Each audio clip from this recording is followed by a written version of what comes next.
Bismillahirrahmanirrahim. Assalamualaikum warahmatullahi wabarakatuh. Alhamdulillahirabbil alamin. Nahmadullaha hamdan syakirin, hamdan na'imin, hamdan yuafi ni'amahu wa yukafi'u mazidah. Ya Rabbana lakal hamdu kama yanbaghi li jalali wajhikal karimi wa azimi sultanik. Asyhadu an la ilaha illallah wa asyhadu anna sayyidana Muhammadar Rasulullah. Allahumma salli ala sayyidina Muhammadin abdika wa rasulikan nabiyil ummi wa ala alihi wa sahbihi wa sallim. Amma ba'du.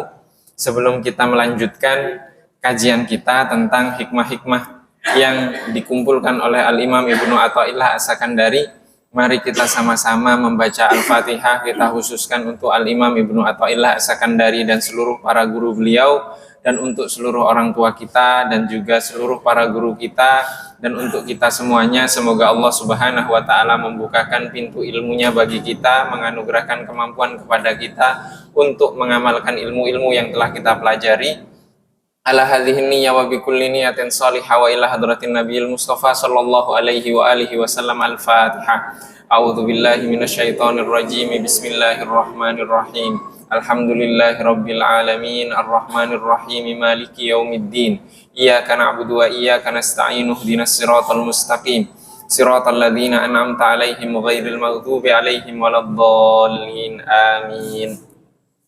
Jamaah yang dirahmati oleh Allah Subhanahu wa taala, kita telah sampai kepada hikmah yang ke-8, di mana Al-Imam Ibnu Athaillah As-Sakandari di sini menyampaikan, idza fataha laka wijhatan minat ta'arrufi fala tubali ma'aha in qalla amaluka.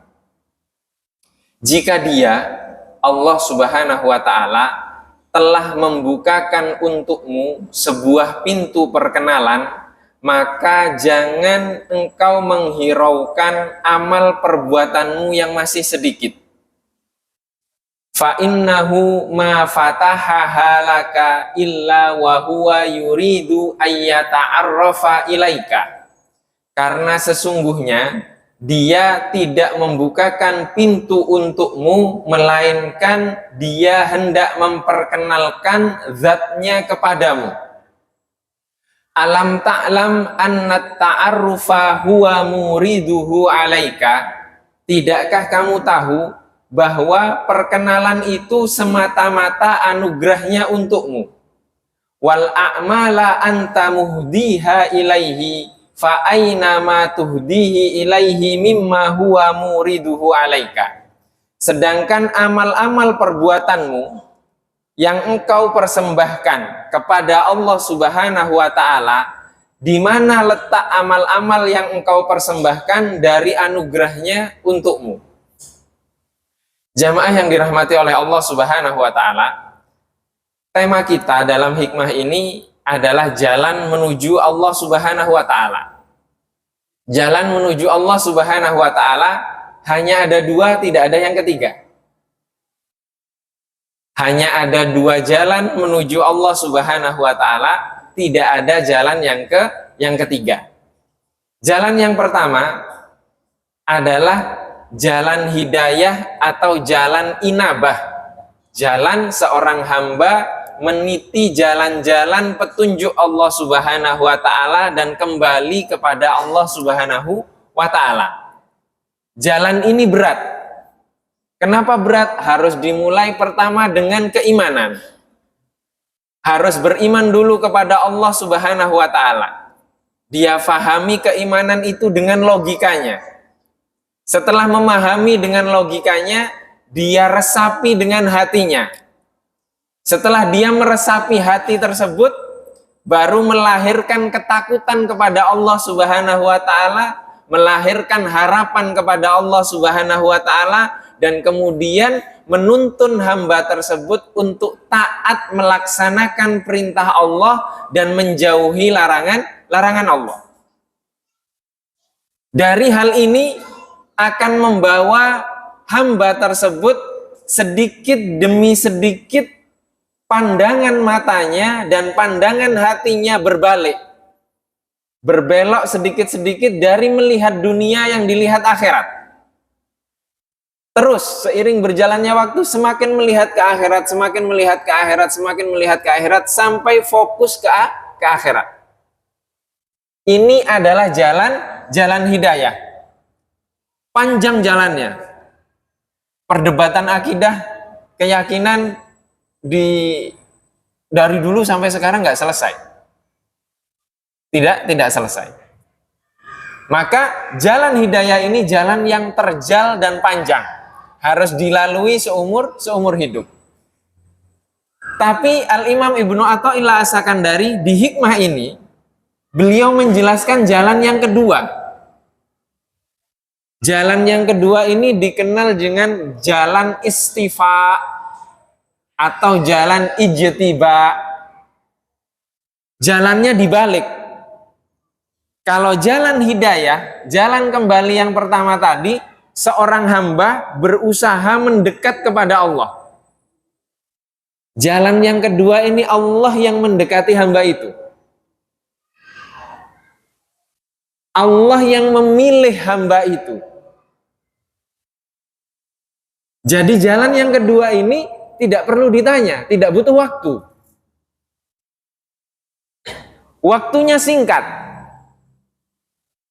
Kalau jalan yang pertama bisa mungkin 20 tahun, 30 tahun, 40 tahun, 50 tahun.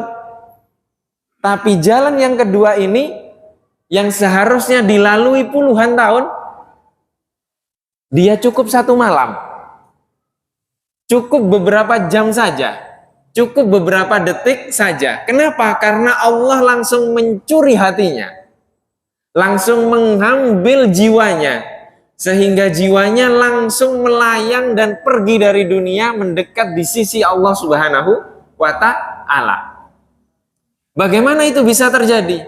Kita tahu kisahnya Sayyidina Umar. Memusuhi Rasulullah. Hanya mendengar lantunan ayat Al-Quran kemudian langsung beriman. Seketika. Jangan ditanya sebabnya. Karena sebabnya adalah Allah dengan sifat lembutnya langsung menarik hamba ini, memilih hamba ini menjadi orang yang dekat dengannya. Tanpa sebab. Dan itu banyak terjadi kepada para sahabat. Kalau kita baca kisah-kisah sahabat, ada sahabat yang dia orang Badui, datang sekali ke Madinah langsung beriman. Setelah itu pergi terus beriman.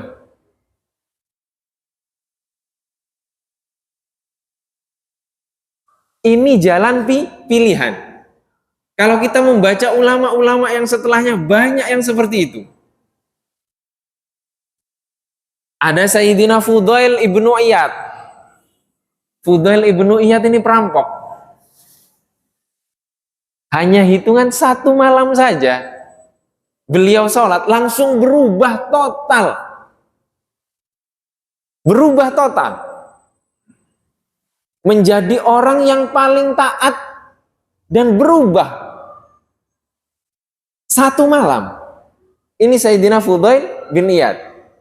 Sayyidina Abdullah ibnul Mubarak yang pernah kita ceritakan air Zam-Zam di sini. Beliau niat minum air Zam-Zam itu agar menghilangkan kehausannya kelak di padang mahsyar. Itu Abdullah ibnul Mubarak. Abdullah ibnul Mubarak beliau bergelimang dunia.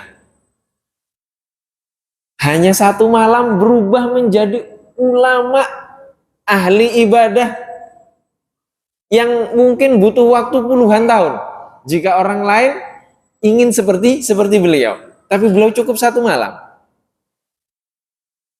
Malik bin Dinar juga demikian. Bergelimangan dunia, mabok. 1 malam berubah total. Maka ini adalah maksud dari hikmah yang ke-8 ini. Al-Imam Ibnu Athaillah mengatakan, jika Allah Subhanahu wa Ta'ala telah membuka untukmu sebuah pintu perkenalan, maka jangan menghiraukan amalmu yang masih sedikit. Jadi nggak usah hitung-hitungan. Kalau sudah Allah yang merubah, tidak usah ditanya. Saya kan masih sedikit amal saya tidak pantas, saya tidak begini, tidak begini. Nggak usah. Langsung berubah. Langsung berubah. Syekh Muhammad Said Ramadan Al-Buti dalam kisah, dalam hikmah ini, beliau menceritakan, beliau memiliki tetangga. Tetangganya itu ahli mabuk-mabukan. Mabuk-mabukan terus. Tiba-tiba suatu malam, subuh-subuh ada di belakang imam. Yang imamnya itu beliau. Sholat subuh sudah ada di masjid dan di belakang imam, dilihatnya itu sudah beda. Bukan dibuat-buat, bukan nyari sedekah atau apa, bukan. Tapi memang sudah nampak sebagai orang yang bersih, ahli ibadah. Dan itu pertama kali orang tersebut datang ke masjid. Kenapa bisa demikian? Itu berubah hanya dalam satu malam saja. Berubah dalam satu malam. Nah, kisah seperti ini banyak sekali terjadi. Kenapa bisa demikian? Karena Allah memilih hamba tersebut. Allah yang memilih. Ada tidak dalilnya di dalam Al-Quran? Ada. Allah Subhanahu wa ta'ala berfirman, Allahu yajtabi ilaihi may yasha'u wa yahdi ilaihi may yunib. Allah lah yang memilih barang siapa yang ia kehendaki menuju hidayahnya. Memilih. Jadi Allah memilih hambanya, langsung dibawa kemana? Ke sisi Allah Subhanahu wa ta'ala. Langsung dikenalkan kepada Allah Subhanahu wa ta'ala. Bahasa kita langsung makrifat kepada Allah Subhanahu wa ta'ala. Wa yahdi ilaihi mayyunib. Yahdi artinya dan memberikan petunjuk, memberikan hidayah kepada mana? Kepada Allah, menuju Allah Subhanahu wa ta'ala, mayyunib. Yaitu orang yang kembali kepadanya. Kembali artinya meniti jalan. Jalan yang pertama tadi. Maka di sini siapa yang memilih? Yang memilih adalah Allah Subhanahu wa ta'ala, bukan kita. Pengen nggak kita seperti itu? Pengen, semuanya pengen. Tapi apakah kita orang yang terpilih sehingga dalam waktu singkat tiba-tiba langsung berubah menjadi orang yang super? Tidak melihat lagi dunia, tapi langsung yang dilihat hanya Allah Subhanahu wa ta'ala. Yang dilihat hanya akhirat. Yang terfikirkan bukan dunia, tapi apa yang akan kita hadapi setelah dunia ini. Ini Allah yang memilih. Maka jangan takjub ketika ada orang yang mengatakan, saya dipilih oleh Allah Subhanahu wa ta'ala. Sebelum ini saya begini, udah cerita. Itu namanya jualan. Tidak ada yang tahu bahwa kita terpilih. Siapa? Tidak ada yang tahu. Yang tahu hanya Allah Subhanahu wa ta'ala. Maka tidak ada yang tahu hal-hal seperti ini. Kemudian Syekh Muhammad Said Ramadan Al-Buti, beliau ketika menemukan tetangganya yang ahli maksiat tadi, tiba-tiba berubah menjadi hamba yang taat, dan beliau melihatnya memang taat, bukan hal yang dibuat-buat. Akhirnya beliau bertamu ke rumah sang tetangga. Kata beliau mengatakan, ini saya bertamu pertama kali ke rumah dia. Kenapa? Ya karena ahli maksiat tadi. Tidak mungkin seorang ulama kemudian main terus ke tempat yang dijadikan itu tempat maksiat. Tidak mungkin. Sulit. Akhirnya Syekh Muhammad Ramadan Al-Buti, Muhammad Said Ramadan Al-Buti bertamu ke rumah orang tersebut dan menanyakan apa yang terjadi. Bagaimana bisa berubah langsung seperti itu? Orang tadi menceritakan, suatu malam saya duduk di atas sajadah, kata orang tersebut. kemudian di depan saya itu ada bir yang biasanya saya minum. Kemudian saya mengangkat tangan dan bermunajat kepada Allah. Yang dia katakan apa? Yang dia katakan kurang lebih terjemahnya, ya Allah, bagaimana sungguh amat sangat buruk kondisiku ya Allah. Bagaimana bisa tembok yang tebal ini, maksudnya bir yang ada di depannya, itu menjadi penghalang antara aku dan dirimu. Dan aku sudah berkali-kali ingin meninggalkan tembok ini. Ingin menghancurkan tembok ini, tapi aku tidak mampu. Sedangkan Engkau adalah Zat yang maha mampu ya Allah. Detik itu juga berubah, subuhnya langsung menjadi orang taat. Maka Al-Imam Ahmad Ar-Rifai, Syekh Ahmad Ar-Rifai ini pendiri tarekat Rifaiyah. Beliau mengatakan, aku melihat jalan-jalan menuju Allah Subhanahu wa Ta'ala itu seluruhnya penuh dan berdesak-desakan. Akan tetapi ketika aku melihat jalan yang satu ini, apa maksud jalan yang satu ini? Adalah jalan menghinakan diri di hadapan Allah Subhanahu wa Ta'ala. Itu jalan itu sepi. Jadi hamba tadi ini, dia menundukkan dirinya dan merasa tidak mampu dengan kemampuannya, dengan seluruh anugerah yang Allah berikan kepadanya, tidak mampu untuk melepas minuman tadi. Yang mampu hanya kekuasaan Allah Subhanahu wa Ta'ala. Dia sudah mencoba berkali-kali, tidak mampu. Dan dia sudah sampai kepada titik yang tidak mampu, sehingga bermunajat, ya Allah, saya sudah nggak mampu. Kalau bukan Engkau yang membuatku mampu. Kalau bukan Engkau yang membuatku mampu. Sehingga kesimpulannya apa? Kesimpulannya adalah di sini jalan yang sepi adalah jalan menghamba kepada Allah dan merasa tidak mampu. Bukan merasa tidak mampu dan memang benar-benar tidak mampu. Kita pernah kaji di sini pertemuan antara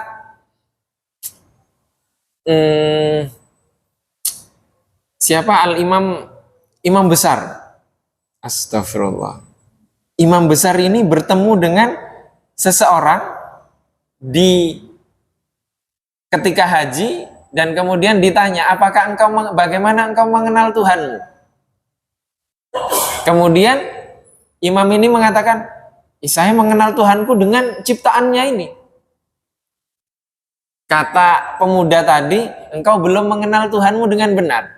Kemudian pemuda tadi mengatakan, aku mengenal Tuhanku ketika aku menginginkan sesuatu yang aku inginkan itu tidak dipenuhi. Dan ketika aku sudah tidak mampu, Allah memberikan apa yang aku inginkan. Dari situ aku tahu ada Zat yang mengatur hidupku. Artinya terkadang Allah Subhanahu wa Ta'ala menguji kita sampai ke titik nadir yang kita tidak mampu, kemudian kita bermunajat kepada Allah dengan ketidakmampuan itu, baru dikabulkan. Itu doa. Inilah kesimpulannya dari apa yang disampaikan, dikisahkan oleh Syekh Muhammad Said Ramadan Al-Buti tentang kisah dari tetangganya tersebut. Apakah mungkin hal itu terjadi jika ada kesombongan di dalam diri kita? Tidak mungkin. Jadi terkadang yang menutup hidayah itu kesombongan kita. Yang menutup kita untuk mendapatkan ilmu itu kesombongan kita. Yang menutup hidayahnya Allah Subhanahu wa Ta'ala itu kesombongan kita. Kita merasa lebih baik daripada yang lain. Sedangkan kita tidak tahu orang lain tersebut memiliki amal-amal tertentu yang jauh lebih baik dari kita. Oleh karena itu terkadang Allah memilih beberapa hamba yang dirubah dalam waktu singkat menjadi hamba yang soleh, itu mungkin. Itu mungkin sekali. Maka di sini dikatakan, tidakkah kamu tahu bahwa perkenalan itu semata-mata anugerahnya untukmu? Di sini yang memilih siapa? Yang memilih Allah, bukan kita. Maka kita harus melalui jalur normal dulu. Jalur yang pertama dulu. Sampai nanti Allah, entah Allah kapan akan memilih kita. Maka di sini dibandingkan, sedangkan amal perbuatan yang engkau persembahkan kepada Allah Subhanahu wa Ta'ala, di mana letak amal yang kau persembahkan dari anugerahnya untukmu. Ketika ada seorang hamba sudah dipilih oleh Allah, tidak butuh waktu lama untuk berubah. Tidak butuh waktu lama untuk berubah. Jika dibandingkan Allah yang memilih hamba ini dengan usaha amal perbuatan yang kita persembahkan kepada Allah, ya tidak ada apa-apanya. Tapi yang perlu digarisbawahi di sini adalah Al-Imam Ibnu Athaillah menekankan. Dikatakan di sini, maka jangan engkau menghiraukan amalmu yang masih sedikit.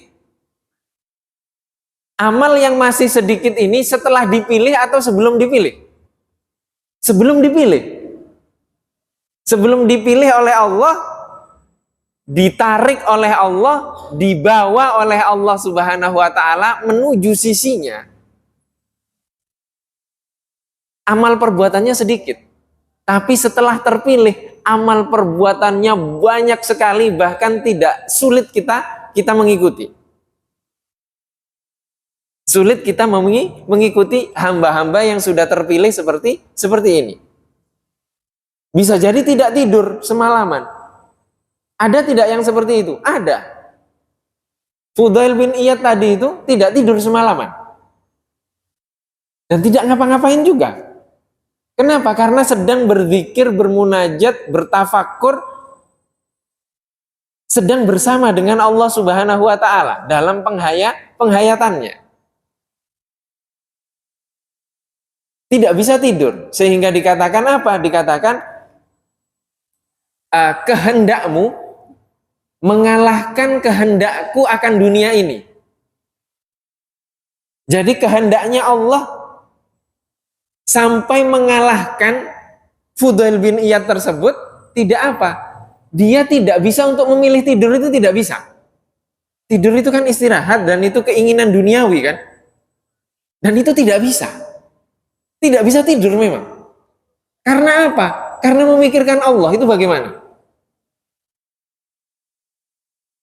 Mudah saya membayangkannya. Misalkan kita melamar seseorang, kemudian nggak dijawab-jawab, bisa tidur nggak? Tidak bisa, sampai nunggu jawaban itu, begitu kan? Sama seperti itu. Jadi hamba ini sudah dibawa oleh Allah Subhanahu wa Ta'ala, diculik, sehingga keinginannya di dunia itu sudah hilang. Abdullah ibnul Mubarak minum air Zam-Zam untuk kehausan di padang mahsyar. Saya nggak terfikir. Terfikir setelah baca ceritanya. Tidak terfikir. Terfikirnya setelah membaca kisah-kisah orang seperti itu. Dan jika dilihat dari kisah-kisah tadi, kita menemukan kuncinya satu, tidak boleh sombong. Karena kalau sudah sombong, hilang semuanya. Tidak bisa. Sombong, merasa, itu tidak bisa. Maka dikatakan oleh Syekh Ahmad Ar-Rifai tadi, semua jalan menuju Allah itu penuh. Apa jalan menuju Allah? Jalan keilmuan. Menuntut ilmu. Apa enggak banyak saingannya? Banyak saingannya. Banyak saingannya. Menyampaikan ilmu. Banyak tidak? Banyak saingannya. Kadang berbeda pendapat. Terjadi selisih, saling menjawab begini-begini. Itu melahirkan apa? Gesekan-gesekan. Gesekan-gesekan itu rawan untuk menimbulkan ujub, sombong. Artinya penuh. Jalan sedekah penuh. Orang kaya banyak. Makanya ada sahabat yang iri. Rasulullah, gimana ini? Orang-orang yang kaya itu enak mereka, katanya. Mereka sedekah setelah itu mengamalkan yang sunnah-sunnah juga sama kayak kami. Kalah banyak dong. Artinya sulit, banyak. Jalan yang lain itu banyak tapi penuh. Jalan yang sedikit apa? Jalan yang menghinakan diri di hadapan Allah Subhanahu wa Ta'ala. Menghinakan diri di hadapan Allah Subhanahu wa Ta'ala. Cara para ulama berbeda-beda dalam menghilangkan rasa apa? Rasa takabur, rasa takjub kepada diri sendiri itu berbeda-beda. Syekh Mutawalli Asy-Sya'rawi, beliau menteri agama di Mesir, pernah menjadi menteri agama dan ulama besar, punya tafsir, ulama besar abad yang lalu. Itu setiap kali beliau setelah mengisi seminar, ketika beliau merasa bahwa ilmunya itu diterima, banyak yang takjub kepada beliau, kemudian merasa bahwa beliau alim. Di tengah jalan beliau berhenti di masjid atau di musola yang beliau tidak kenal. Setelah itu supirnya disuruh berhenti, nunggu saja. Beliau masuk ke dalam dan lama. Dan sering terjadi seperti itu. Akhirnya ada yang ingin tahu apa sih yang dilakukan. Akhirnya dicek. Ketika seperti itu ternyata Syekh Mutawalli Asy-Sya'rawi merasa takjub, merasa besar, merasa memiliki ilmu. Beliau datang ke masjid kemudian masuk, bukan sholat, tapi masuk ke kamar mandi dan membersihkan kamar mandi seluruhnya. Membersihkan kamar mandi seluruhnya, bukan sholat. Tapi beliau membersihkan kamar mandi sampai beliau sikat, sampai bersih. Itu cara para ulama untuk menghinakan dirinya di hadapan Allah Subhanahu wa Ta'ala. Bahwa beliau berkhidmah kepada siapa? Kepada hamba Allah yang sholat di masjid ini, yang berbersih di masjid yang beliau bersihkan. Jadi sampai seperti itu. Para ulama yang ingin menghinakan di hadapan Allah Subhanahu wa Ta'ala. Itu cara menghilangkan. Maka di sini tidak salah jika kita harus mengikuti arahan dari Syekh Ahmad Ar-Rifai, yaitu harus menghinakan di hadapan Allah Subhanahu wa Ta'ala. Jauh kita dari Sayyidina Abu Bakar, jauh kita dari Sayyidina Umar, yang pernah kita ceritakan bahwa Sayyidina Umar pakaian beliau compang-camping, sobek-sobek. Bahkan ada sahabat yang melihat Sayyidina Umar itu pernah tawaf menggunakan pakaian yang tambalannya itu dihitung oleh sahabat tersebut. Tambalannya ada 21 tambalan. Sayyidina Umar, khalifah. Bahasa kita sekarang presiden. Itu pakaiannya compang-camping, sobek. Dijahit, ditambal, 21 tambalan. Saya tidak terbayang kalau misalkan saya mengisi di sini kemudian pakai pakaian tambalan 21 tambalan, sepertinya nggak akan dijadwalkan lagi. Atau mengisi di mana? Dan itu banyak yang seperti itu. Banyak yang seperti itu. Dan itu Sayyidina Umar diminta oleh Abu Ubaidah ketika sampai di negeri Syam untuk mengganti pakaiannya dan beliau tidak mau. Itu bentuk apa? Bentuk ketawaduan beliau, bentuk merendahnya beliau di hadapan siapa? Di hadapan Allah Subhanahu wa Ta'ala. Sehingga kemudian melahirkan keturunan kelak, di beberapa tahun setelah itu melahirkan keturunan yang namanya Umar bin Abdul Aziz. Itu salah satu tersambung nasabnya kepada Sayyidina Umar. Umar bin Abdul Aziz juga demikian. Setelah kaya raya menjadi khalifah, menjadi miskin. Tapi apakah setelah itu anaknya, karena tidak meninggalkan harta warisan, anaknya menjadi miskin? Tidak. Kalau kita baca runtut keturunan Umar bin Abdul Aziz, itu nanti ada yang mensedekahkan 1000 kuda perang. 1000 kuda perang, jadi ditinggalkan tanpa warisan. Setelah itu mensedekahkan 1000 kuda perang. 1000 kuda perang, kalau sekarang 1000 tank. 1000 tank. Itu bentuk. Jadi ketika kita menghinakan diri di hadapan Allah, Allah yang memuliakan kita. Allah yang memuliakan kita. Dengan apa? Dengan ditariknya hamba tersebut. Ditarik ke sisi Allah Subhanahu wa taala sehingga menjadi mulia. Dan Allah yang memuliakannya. Bahasa kita ini apa kalau seperti ini? Ini jalan yang kedua, ini jalan penculikan. Jadi yang menculik tapi Allah.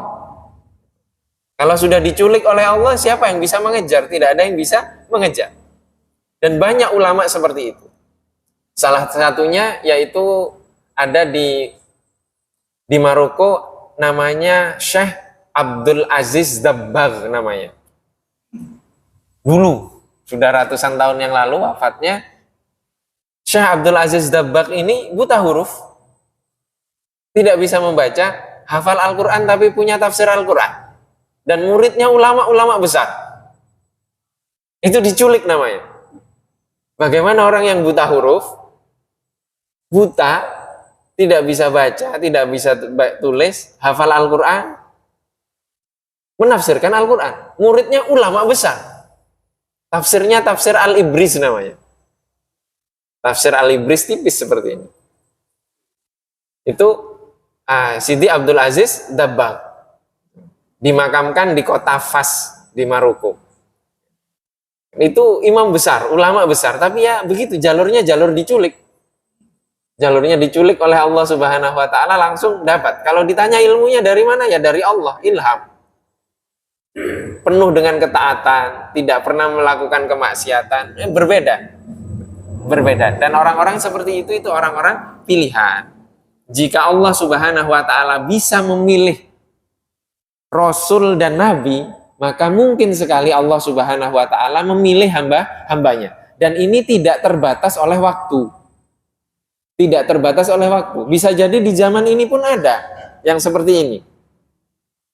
Bisa jadi di zaman ini ada. Tapi standarnya hanya satu, yaitu syariat. Jangan sampai kemudian kita karena sudah belajar, oh ada jalan yang dipilih oleh Allah. Kemudian ada orang yang merasa terpilih oleh Allah tapi melanggar syariat, itu tidak mungkin. Bagaimana Allah memilih dia untuk membatalkan syariatnya? Kan tidak mungkin. Karena kisah-kisah para ulama yang kita sebutkan tadi, setelah terpilih berubah total. Berubah total. Nah kalau di Indonesia sukanya apa? Yang nyeleneh merasa sudah makrifat, menabrak syariat. Itu tidak mungkin. Tidak mungkin. Maka syariat itu tetap menjadi patokan. Dan Rasulullah Shallallahu Alaihi Wasallam sebaik-baik panutan. Wallahu wa rasuluhu a'lam. Ini yang dapat kita kaji pada kesempatan kali ini, bahwa Allah Subhanahu wa taala jika membukakan pintu perkenalan kepada seorang hamba tersebut tidak butuh lagi hitung-hitungan. Sekalipun amal perbuatannya masih sedikit. Karena Allah tidak pernah membukakan pintu perkenalan, melainkan jika Allah Subhanahu wa taala memang ingin memperkenalkan zatnya kepada hamba tersebut. Jika dibandingkan perkenalan dari Allah Subhanahu wa taala ini dengan amal perbuatan yang kita persembahkan kepada Allah, maka tidak ada apa-apanya amal yang kita persembahkan kepada Allah Subhanahu wa taala tersebut.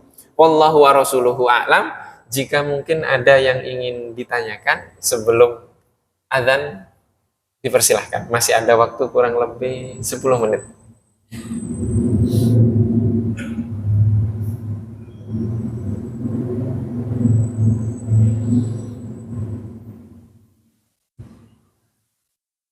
Tidak ada. Jika tidak ada, mari kita tutup dengan sama-sama membaca Al-Fatihah. Kita memohon kepada Allah Subhanahu wa taala, semoga Allah Subhanahu wa taala melindungi kita semuanya dan memberikan keistiqomahan kepada kita untuk meniti jalan Rasulullah Shallallahu alaihi wasallam. Semoga Allah Subhanahu wa taala semakin memperkenalkan kita kepada Rasulullah Shallallahu alaihi wasallam dan memberikan kemampuan untuk mencontoh Rasulullah Shallallahu alaihi wasallam lahir dan batin.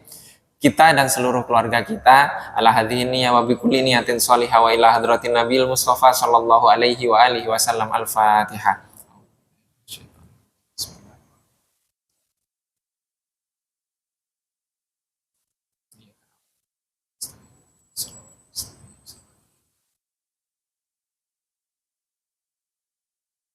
Wabillahi taufiq wal hidayah wa ridha wal inayah.